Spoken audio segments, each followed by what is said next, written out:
Acara ini didukung oleh Desa Pay, cashless-nya kerabat desa Indonesia. Basis akuntansi ya, kalau kita secara ini dasarnya aja Pak. Ada kejadian ekonomi, kita mesti catat. Ya, kalau kita di rumah tangga aja lah, waktu kita mau keluar buat transport anak dan seterusnya gitu ya, buat transport kita, buat uang makan itu mesti kita catat gitu. Nah, kemudian kita bikin laporan ke istri kita misalnya, ke istri kita. Nah, pengguna laporannya adalah istri kita gitu, sehingga laporannya itu adalah harus bisa memenuhi kebutuhan pengguna laporan itu. Dalam hal ini adalah istri kita. Sehingga waktu kita mencoba melakukan penyusunan standarnya, basisnya, pengakuannya, kapan sih diakuin? Misalnya saya mau bayar listrik. Saya udah dapat uang dari gaji saya, kemudian saya mau bayar listrik. Uang listrik itu saya kumpulkan di amplop. Buat bayar air saya taruh di amplop yang lain. Artinya kita menggunakan basis akuntansi berdasarkan kas gitu ya. Kita tunggu sampai uang itu kita keluarkan, walaupun kita udah alokasikan nih 100 dari 1000 gaji kita, 10 buat listrik, 5 buat air. Walaupun kita udah sisihkan, itu belum bisa dicatat sebagai biaya sampai benar-benar itu dikeluarkan gitu ya, dikeluarkan. Itu kalau misalnya basisnya basis kas. Tapi kalau misalnya basis akrual, walaupun saya belum keluarkan, kan udah saya amplopin, maka saya harus catat itu sebagai hutang gitu ya, sebagai hutang. Maka dua hal ini yang berbeda, hal yang sama, kejadian ekonominya sama ya, tapi basis akuntansinya itu mungkin bisa berbeda. Tapi tergantung apa yang kita mau pilih basis akuntansinya, tergantung siapa pengguna kita, pengguna laporannya. Kalau istri kita nggak mikirin masalah utang, tapi yang penting adalah udah listrik udah bisa dibayar, air udah bisa dibayar, SPP anak udah bisa dibayar, maka ya laporannya betul-betul kita bisa pilih basis kas misalnya seperti itu. Tapi untuk pemerintah mungkin enggak, untuk perusahaan mungkin tidak seperti itu, bisa lebih dari ini. Kita coba, saya sedikit aja. Jadi yang paling penting masalah akuntansi adalah pada saat bagaimana kita mengakui, kapan kita catatnya, kapan kita nilainya, kita kasih nilai, bagaimana diberikan penilaian, kemudian bagaimana disajikan di laporan keuangan, dan bagaimana mengungkapkannya. Ini pelan-pelan kita lihat. Jadi ini teorinya, ya basis akuntansi, kas aktual. Saya loncat-loncat aja nih ya. Nah, basis akuntansi yang ada itu secara ada basis kas, ada basis aktual. Jadi dua sisi, dua ekstrim yang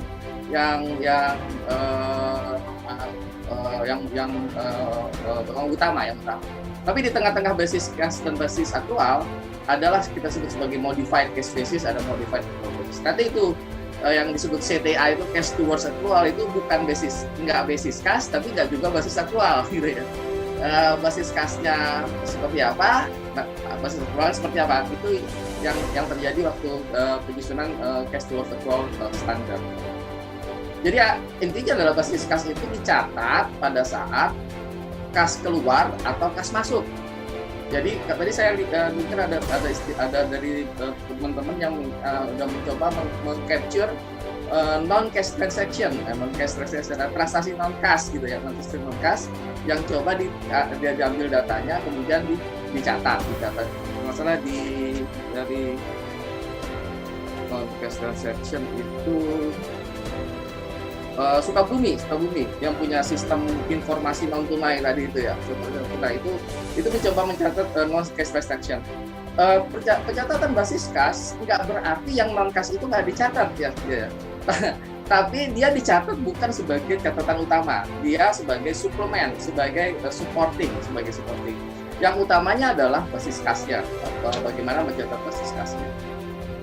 Sedangkan basis aktual walaupun kita belum mengeluarkan uang, kalau sudah ada kewajiban untuk membayar, maka harus kita catat. Walaupun kita belum terima uangnya, misalnya PADS, kita udah ngeluarin tagihan misalnya, tapi uangnya belum kita terima. Tapi tagihannya itu kita catat sebagai pendapatan walaupun belum kita terima. Begitu juga hutang. biaya. Walaupun kita belum keluarkan uangnya, tapi kalau udah jadi kewajiban kita untuk melakukan pembayaran, maka kita harus catat sebagai biaya, timbul hutang. Nah, memang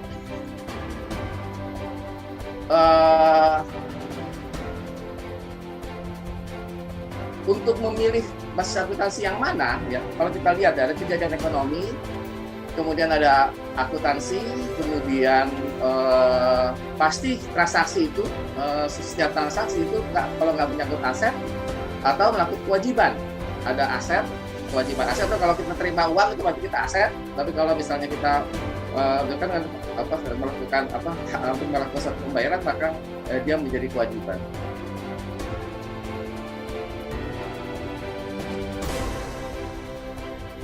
Nah, sebenarnya dua-dua hal ini berhubungan dengan masa depan. Aset itu mempunyai nilai di masa depan, kewajiban sesuatu yang kita mesti bayarkan di masa depan. Nah, problemnya adalah buat stakeholders, buat pemangku kepentingan, yang disebut masa depan ini seperti apa? Masa depan itu seperti apa? Apakah masa depan 3 bulan lagi, gitu ya, misalnya? Ataukah masa depan itu 1 tahun, atau masa depan itu 10 tahun yang akan datang? Sesuatu yang perlu didefinisikan secara jelas oleh pengguna laporan keuangan. Dalam hal ini, pengguna laporan keuangan untuk swasta, untuk perusahaan, kalau dia mau lihat laporan keuangan perusahaan, maka yang mau dilihat apakah perusahaan ini akan survive selama 10 atau 20 tahun ke depan, gitu ya. Bisa menghasilkan profit atau enggak. Artinya tujuannya jangka panjang, enggak cuma jangka pendek. Tapi kalau untuk beberapa sektor publik itu misalnya yayasan atau pemerintahan, mungkin nggak melihat 10 tahun ke depan seperti apa, tapi intinya adalah dalam jangka pendek bisa apa aset yang bisa dia punya, atau kewajiban apa yang ada dalam jangka pendek yang harus diselesaikan oleh pemerintah. Nah, itu perdebatan akan panjang seperti itu. Apa yang dimaksud itu? Ada yang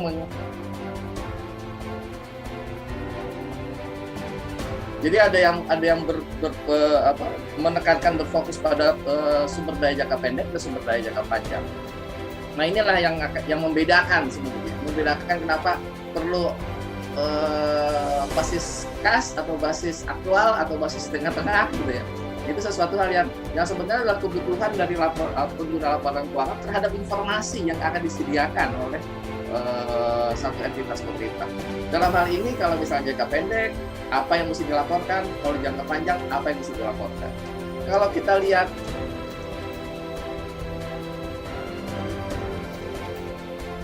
ini pilihannya. Kalau misalnya ada yang bilang adalah saya perlu melihat hanya kasnya aja. Artinya kita menggunakan basis kas, ya. Basis kas, berapa penerimaan, berapa pengeluaran, berapa saldo, misalnya itu aja. Ya, dalam 3 bulan ke depan seperti apa? Maka basis yang paling cocok untuk entitas itu terdapat di basis kas. Kemudian kalau misalnya kita enggak cuma kas dan setara kas, tapi juga ada aset-aset yang jangka pendek, aset lancar, misalnya piutang, hutang jangka pendek yang mesti diselesaikan dalam 1 tahun ke depan, maka menggunakan basis modifikasi aktual. Ini yang dilakukan oleh pemerintah Amerika sebenarnya. Pemerintah Amerika menggunakan modifikasi aktual. Basis kas itu bukan berarti negara itu seluruh dunia itu udah pakai aktual, ya.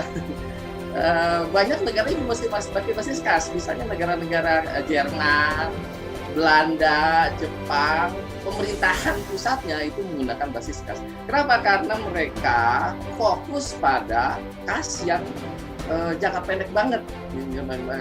Sedangkan kalau Amerika menggunakan basis modifikasi aktual, dia lebih panjang yang dilihat adalah 1 tahun ke depan, maka dia menggunakan basis modifikasi aktual. Tapi negara-negara yang sudah menggunakan aktual, berarti penggunanya udah sophisticated, sudah canggih, sudah mau melihat menggunakan informasi keuangan untuk melihat lebih dari 1 tahun ke depan, ya. makanya nanti ada catatan-catatan pengungkapan dan penyajian-penyajian yang agak ribet ya, karena begitu kita masuk ke basis aktual maka ada post employee benefit ya, misalnya karyawan ini nanti dipikirin itu nanti kapan pensiunnya, nanti pensiunnya itu dapat tunjangannya berapa, bagaimana aturannya, apa aja manfaatnya, pakai undang-undang yang mana, itu pakai basis aktual tuh mesti seperti itu. Sehingga kita mesti menghitung cadangan employee benefit karena kita nggak hanya berfokus pada 3 bulan atau 1 tahun, tapi sampai karyawan itu pensiun itu udah dipikirkan. Kalau aktual itu lebih jauh, melihatnya itu jauh ke depan, nggak cuma 1 tahun di depan, tapi lebih dari itu. Begitu juga untuk aset International Financial Accounting Standards sekarang tentang fixed asset, maka ada pilihan untuk melakukan fair value, penilaian terhadap nilai pasar. Jadi setiap berapa periode aset tetap itu harus dilakukan penilaian dengan market value. Karena kenapa? Karena melihatnya ke depan, nah, untuk penilaian dari sisi masa depan. Nah ini jadi ini dasar ini aja, refresh saja. Kenapa? Apa sih dasarnya? Kenapa kita pilihan? Bagaimana sih kita memilih basis akuntansi yang cocok untuk kita? Yang paling utama adalah yang kita tadi adalah siapa stakeholder kita dan apa kebutuhan stakeholder kita itu. Stakeholder itu bisa beragam-ragam, entah itu kalau di desa misalnya katakanlah masyarakat desa. Kita punya masyarakat desa, kemudian kita sajikan laporan yang sophisticated, ya mungkin juga nggak terlalu berlebihan juga. Tapi bagaimana sih bisa laporan keuangan itu bisa dimanfaatkan oleh pengguna anggaran. Ya.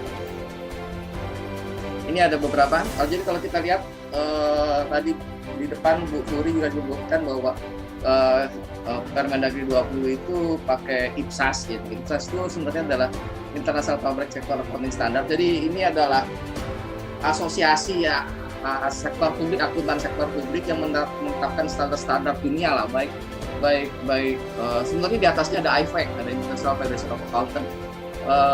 Dia baik untuk public sector maupun untuk private sector, public sector. Nah khusus untuk public sector dalam hal ini adalah pemerintahan. IPSAS pilihannya cuma 2, mau pakai cash basis atau mau accrual basis. Pilihannya cuma itu, nggak ada di tengah-tengah. Jadi secara internasional, IFAC tidak merekomendasikan IPSAS ini tidak merekomendasikan menggunakan di tengah-tengah sebenarnya. Ya pilih aja kalau mau belum cukup kuat dan informasinya yang dibutuhkan hanya untuk kebutuhan jangka pendek, cash basis pakai. Tapi kalau misalnya memang udah cukup kuat kemudian untuk informasi jangka panjang, gunakan accrual basis. Dua standar itu berlaku secara IPSAS. SAP kita, standar akuntansi pemerintahan kita PP 24 2005, itu referensinya adalah basis aktual IPSAS. Jadi referensi SAP PP 71 maupun sebelumnya PP 24 2005 itu referensi utamanya adalah PP 71 2010. Referensi utamanya adalah IPSAS basis aktual. Nah untuk PP 2 Permendagri 20 menggunakan yang cash basis of accounting. Cash basis of accounting bukan berarti tidak mengabaikan informasi mengenai aset tetap, investasi, karena itu mesti dimasukkan dalam catatan laporan keuangan. Dan IPSAS itu mewajibkan dimasukkan di dalam CALK. Caleg kita ya, caleg. Nah pada posisi inilah caleg jadi penting. Jadi saya agak terdekat Pak Sandi bilang bahwa belum banyak yang ikutan melaporkan catatan laporan keuangan. Padahal catatan laporan keuangan adalah satu hal yang penting yang bisa membaca laporan realisasi anggaran. Jadi LRA tanpa caleg itu nggak bisa dibaca, mestinya seperti itu.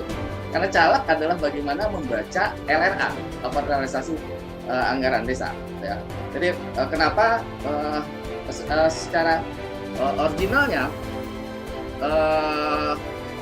cash basis yang di IPSAS ini ada 2 laporan sebenarnya, laporan arus kas dan laporan anggaran. Sebenarnya itu. Tapi kalau laporan kas dan laporan anggaran ini disatukan, mungkin asal dibuat rekonsiliasinya. Makanya di dalam catatan atas laporan keuangan kita, yang pertama adalah melakukan rekonsiliasi antara silpa dengan saldo kas. Saldo kas. Karena itu 3 menit lagi Pak, ini Mas. Oke, 3 menit lagi. Oh, lama juga kita. Itu yang jadi dasar. Misalkan, nah ini praktek basis statis di beberapa negara, nggak banyak negara yang menggunakan full basis, ya full basis nggak banyak. Tapi Indonesia SAP-nya itu pakai full basis sebenarnya gitu ya. Tapi negara lain nggak, belum banyak. Malah negara-negara besar masih menggunakan cash basis. Ya ini dasarnya. Jadi kalau kita pakai CTA itu aktual. Ini PP71, ini laporannya ada 7, lumayan banyak gitu ya. Kalau pakai PP24 CTA laporannya ini, laporan anggaran, neraca, arus kas, dan pembayaran. Sementara kita ini sekarang dengan basis kas hanya pakai nomor 1 dan nomor 4. Ya, nomor 4 ini sebagai Permendagri 20-nya. Neraca dan laporan arus kasnya nanti kalau disusun yang baca tambah bingung lagi bacanya. Tapi intinya adalah fokusnya adalah untuk melihat nggak jauh-jauh amat gitu, karena anggaran 1 tahun selesai itu pokok utamanya. Ya ini CTA tuh di tengah-tengah. Dan tengah-tengah antara basis kas dan basis aktual. Sekarang ini tantangannya, permasalahannya. Implementasi CTA termasuk juga implementasi aktual, ini harus menggunakan sistem akuntansi double entry. Double entry itu artinya ada debit kredit, ada jurnal, gitu. Jadi sesuatu yang kalau tadi di desa itu tantangannya adalah SDM, maka dengan CTA lebih menantang lagi karena mesti framework berpikirnya itu debit kredit. CTA memerlukan jurnal non kas tadi di Sukabumi udah ada non cash transaction ya, memerlukan buku-buku tambahan. Sedangkan kalau basis kas bisa menggunakan basis single entry ya, cuma buku kas aja, tapi nanti investasi dan sebagainya tetap dicatat di catatan yang berbeda. Saldo awal jadi juga mungkin bukan hal yang sepele, bukan hal yang ringan, karena waktu kita bikin neraca maka harus diinventarisasi atau dilakukan penilaian terhadap saldo awal. Semua mesti mencari saldo awalnya sehingga bisa jadi basis untuk melakukan pencatatan CTA dan aktual. Oke, ini pengalaman kita di CTA, opini BPK terhadap CTA dan seterusnya. Artinya memerlukan waktu. Jadi kalau memang yang dikeluhkan tadi masalah sekarang baru 3 tahun, tapi kalau berubah lagi nanti SDM-nya juga akan punya hambatan. Nah, begitu juga di pemerintah daerah juga kalau kita lihat mulai awalnya ini ya tahun 1925 ya ICW ini Industry Comptability Weight ini pakai basis kas, kemudian kita masih pakai basis kas sejak tahun itu sampai perjalanannya jadi CTA ini mulai tahun 2000. Secara Permendagri-nya tahun 2006, tapi penerapannya mungkin agak mundur lagi. Kemudian PP71 lagi 64 pakai aktual, yang terakhir adalah Permendagri PP12 2015 dan Permendagri 2007 menggunakan aktual. Arahnya seperti ini. Jadi CTA konsekuensi yang pertama CTA adalah laporan nambah. gitu. Laporannya nambah, ada neraca dan ada laporan arus kas.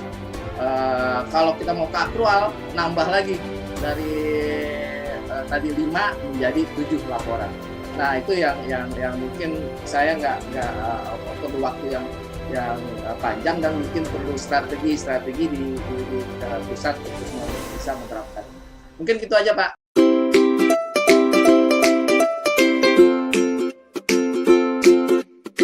Dapatkan kabar baik dan kebaikan desa dan perdesaan hanya di TV Desa News. Unduh aplikasinya segera.